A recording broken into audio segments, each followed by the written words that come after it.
Semoga Anda yang suka nyanyi Tuhan Yesus tidak berubah juga diberi rahmat untuk mempunyai keteguhan hati dalam rasa percaya dalam iman kita pada Tuhan.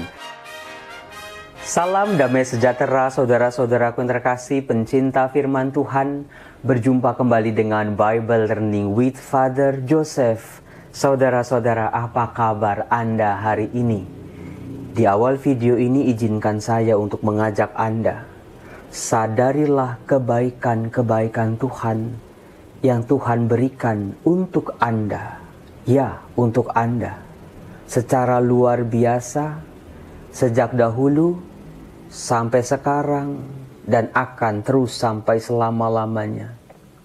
Sadari kebaikan itu, katakan terima kasih dengan hati yang bersyukur. Rasa syukur adalah sebuah kunci bagi hidup kita, di mana Tuhan akan membukakan kepada kita pintu-pintu kebaikannya, sehingga kita sungguh-sungguh menyadari Dia sungguh ada dan menyertai kita. Dalam nama Bapa dan Putra dan Roh Kudus. Amin. Saudara-saudaraku yang terkasih, akhir-akhir ini ada beberapa teman yang minta kepada saya, tolong dong Bible Learning bikin video klarifikasi, bikin video penjelasan, bikin video reaksi tentang sebuah lagu yang akhir-akhir ini menjadi tren di kalangan anak muda, di kalangan dewasa maupun orang-orang tua. Lagu yang biasanya dinyanyikan di gereja, dinyanyikan oleh anak-anak sekolah minggu, akhir-akhir ini sering terdengar di TikTok ataupun di Instagram. Apalagi kalau bukan lagu, Tuhan Yesus tidak berubah, tidak berubah, tidak berubah. Tuhan Yesus tidak berubah, tak berubah selama-lamanya. Saudara-saudaraku, sebenarnya tidak ada yang salah dengan lagu ini. Lagu ini tidak ada problem, tetapi baru dipermasalahkan, diperbincangkan, jadi rame di media sosial ketika lagu yang khas Kristiani ini juga dinyanyikan oleh saudara-saudara kita yang beragama lain. Tetapi saudara-saudara, Bible Learning tetap pada sebuah posisi. Saya tidak pernah mau menyampuri kiri, kanan, depan, belakang. Saya akan mengungkapkan apa yang menjadi alasan mengapa Tuhan Yesus yang diimani oleh gereja, oleh murid-muridnya sampai detik ini kita alami sebagai Tuhan yang tidak berubah.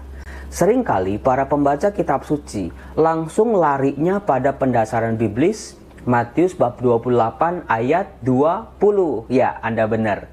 Di mana Tuhan Yesus mengatakan kepada para muridnya sebelum terangkat ke surga, Yesus mengatakan, ketahuilah bahwa aku akan menyertai kamu sampai akhir zaman. Nah, dalam video ini kita akan membahas hal-hal mana dalam diri Yesus sehingga para muridnya, gereja sungguh-sungguh mengalami menjadi pengalaman ya dan amin bahwa memang Tuhan Yesus tidak berubah. Yang pertama adalah dalam hal pencobaan.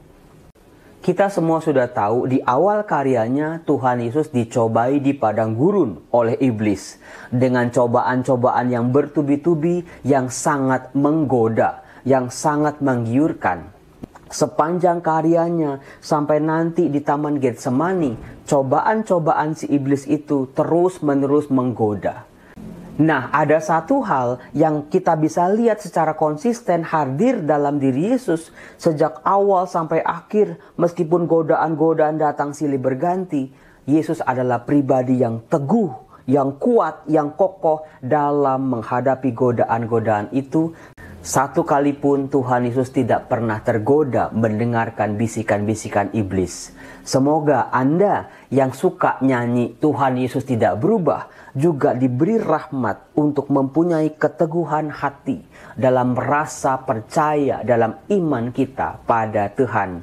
Keren bukan lagu Tuhan Yesus tidak berubah itu? Yang kedua yang bisa kita ungkap mengapa Tuhan Yesus dikatakan tidak berubah, yaitu dalam hal memanggil murid-muridnya. Tuhan Yesus pernah berkata, bukan kamu yang memilih aku, tetapi aku yang memilih kamu. Dalam karyanya, Yesus memang memanggil nama per nama 12 kelompok kecil orang-orang yang menyertai dia. Tapi kita juga tahu ada 70 murid yang juga menyertai Yesus. Ada perempuan-perempuan yang mengikuti Yesus sejak Galilea sampai Yerusalem. Ada 5.000 orang yang menyertai Yesus pergi kemanapun Yesus berada. Saudara-saudaraku terkasih, ternyata kisah panggilan orang-orang yang dipilih oleh Yesus ini untuk percaya kepadanya, untuk menjalin relasi luar biasa dengan dirinya, untuk tetap berteguh berpegang pada kuasa kasih Allah, ternyata masih terjadi sampai detik ini. Kisah-kisah panggilan yang saya alami, yang juga Anda alami, kita semua yang percaya pada kuasa kasih Yesus adalah orang-orang yang terpanggil secara pribadi. Yesus tidak pernah memanggil secara gelondongan, secara massal, tetapi relasi pribadi terjadi antara saya dengan Tuhan, antara Anda dengan Tuhan, antara kita dengan Tuhan. Itu yang tidak pernah berubah dalam diri Yesus sampai nanti akhir zaman. Lalu hal yang ketiga, saudara-saudara, yang juga tidak pernah berubah dalam diri Yesus adalah karya pengajarannya dan juga penyembuhannya.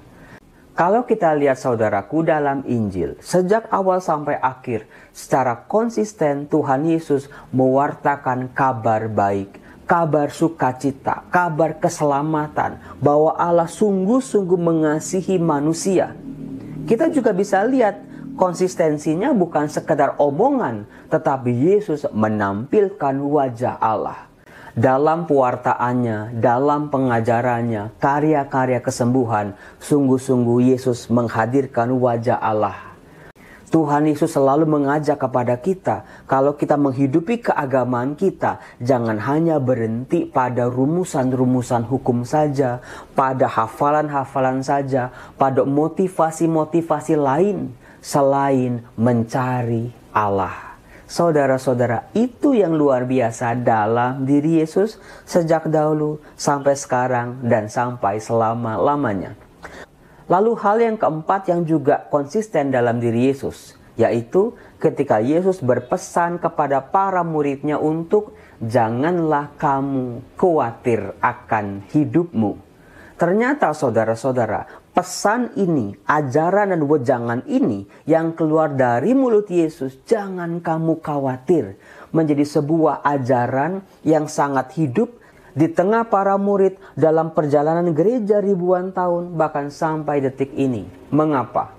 Karena akan selalu ada kekhawatiran-kekhawatiran dalam kehidupan kita. Selalu ada hal-hal yang baru, selalu ada yang membuat kita cemas dan takut untuk menjalani hidup ini.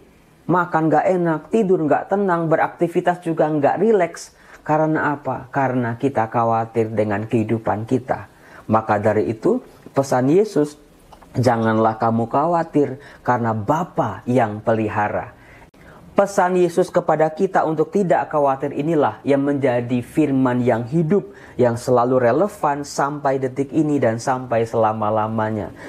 Maka saudaraku, kalau Anda suka dengan lagu Tuhan Yesus Tidak Berubah, coba belajar daripadanya. Dengar lagi kata-kata Tuhan pada kita.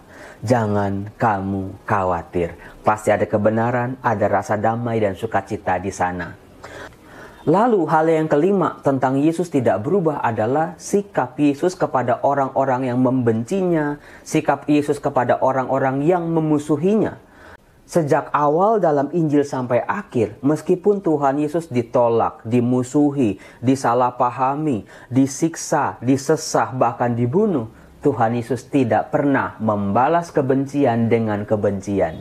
Yesus sungguh-sungguh menunjukkan dia tidak pernah membenci orang-orang yang membenci dirinya. Bahkan didoakan supaya Bapa mengampuni mereka. Hal itu juga yang diajarkan kepada murid-muridnya. Hal itu juga yang diperjuangkan oleh gereja sampai detik ini. Jangan membalas kebencian dengan kebencian. Jangan membalas yang jahat dengan yang jahat. balaslah dengan kasih dan pengampunan. Itu luar biasanya lagu Tuhan Yesus tidak berubah. Hal keenam yang bisa kita angkat dalam diri Yesus adalah soal doa. Sejak awal sampai akhir, doa menjadi kekuatan bagi Yesus dalam menjalani tugas perutusannya. Banyak orang bertanya, kalau Yesus adalah Tuhan, ketika dia berdoa kepada siapa? Saudara-saudaraku terkasih, Tuhan Yesus mengajarkan kepada murid-muridnya untuk mempunyai hidup doa. Doa yang menjadi kekuatan mereka dalam mengalahkan yang jahat, dalam mengalahkan pencobaan demi pencobaan. Tetapi apalah artinya kalau Yesus hanya mengajarkan kepada muridnya berdoa, berdoa, berdoa. Tapi dia tidak pernah mencontohkan bagaimana hidup yang didasari oleh doa. Maka Yesus dalam hidupnya menunjukkan kepada kita doa menjadi fondasi kehidupan bagi orang-orang beriman. Itu yang luar biasa saudara-saudara. Hidupku adalah doa persembahan kepada Allah. Lalu hal yang terakhir, hal yang ketujuh yang bisa kita angkat adalah soal belas kasih. Secara luar biasa, Tuhan Yesus menghadirkan belas kasih Allah yang sudah dialami oleh orang-orang Israel dalam perjanjian lama, saat ini dihadirkan dalam dirinya. Yesus tidak bisa diam kalau ada orang-orang yang menderita, orang-orang sakit, orang-orang yang memerlukan bantuannya. Yesus selalu menunjukkan belas kasihan, hatinya tergerak oleh belas kasih. Maka dari itu saudara-saudaraku, lagi-lagi kalau Anda sering nyanyi, Tuhan Yesus tidak berubah. Sadari bahwa kasih itu akan selalu menyertai hidup kita, hidup dalam diri kita, di mana kasih itu akan memancarkan cahayanya dalam kehidupan kita, sehingga hidup kita menjadi hidup yang penuh dengan belas kasih, dan orang banyak akan memuliakan Allah di surga. Saya yakin masih ada banyak hal yang tidak berubah dalam diri Yesus, tapi dengan 7 hal ini kita bisa belajar luar biasa bahwa pribadi yang namanya Yesus Sang Juru Selamat sungguh-sungguh pribadi yang tidak berubah. Salam damai sejahtera. Jangan lupa video ini untuk di like, di komen, di share. Yang belum subscribe silakan di subscribe. Salam damai sejahtera. Tuhan Yesus memberkati. Amin. Tuhan Yesus tidak berubah, tidak berubah. Tidak berubah, Tuhan Yesus.